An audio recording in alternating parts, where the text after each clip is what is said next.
Well, look, when we look out at the world, Samir, we look for partners. We don't look for preachers. Particularly preachers who don't practice at home what they preach abroad. And I think some of Europe is still struggling with that problem. Some of it is changing. So,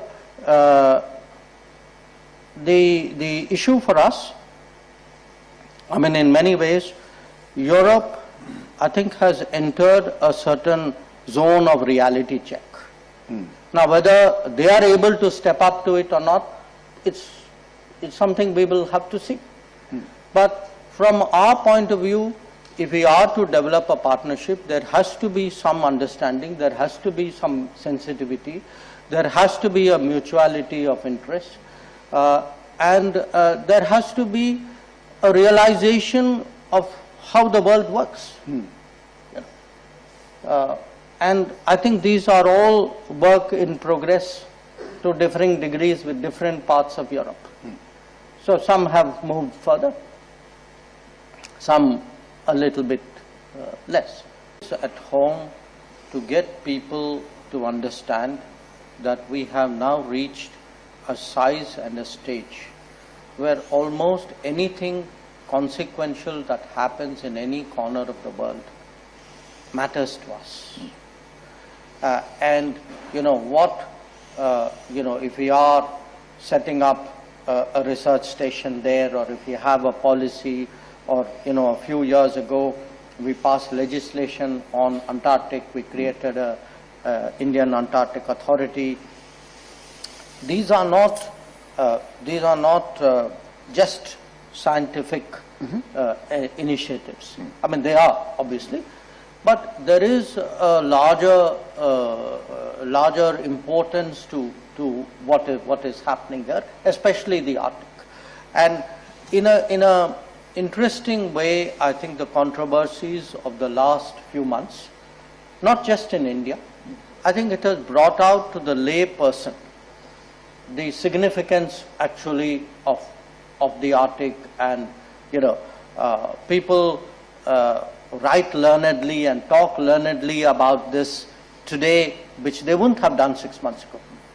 So, in a paradoxical way, the shifting, the sharpness of the geopolitics and the geoeconomics actually has brought attention and created an awareness. Now, what should we be doing? Again, I put it to you that whatever we seek to do, or we hope will happen in respect of Arctic, will be a function of what is happening in the world.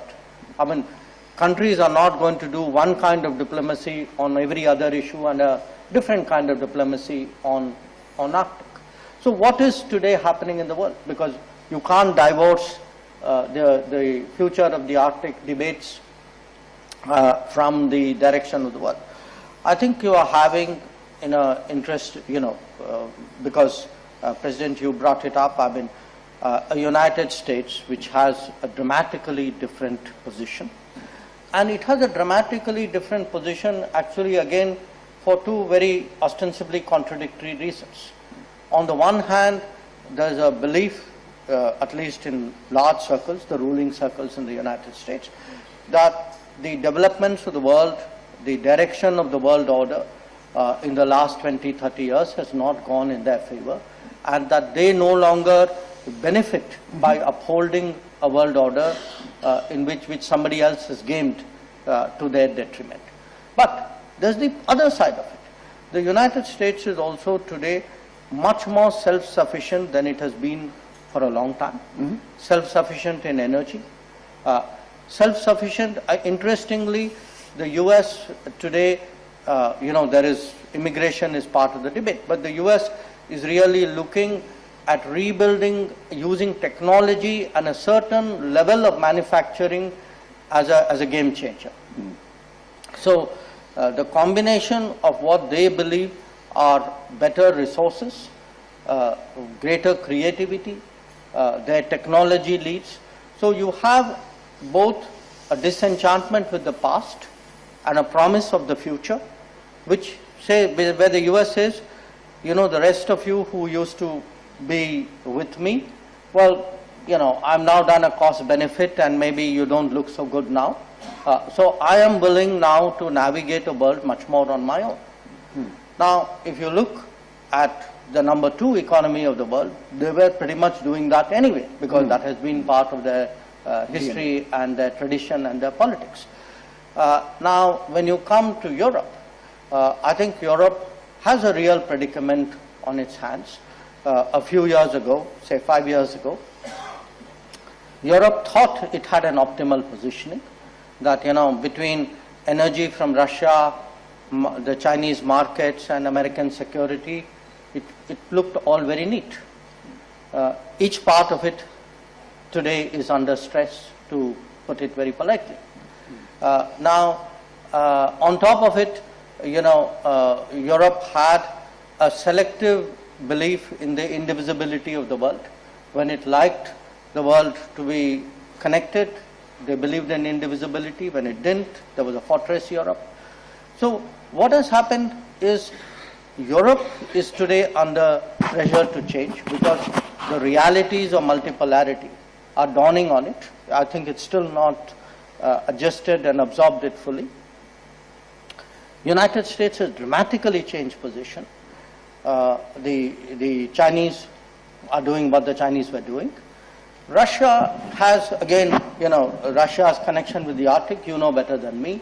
I mean, they have built it into their history, I would say almost their folklore, in a way. So we are going to see, in a sense, arena or a domain of contestation, which is not going to be easy to recall. Now, this is not unique. I mean, we are going to see it in space, we're going to see it underwater, we're going to see it in EAM.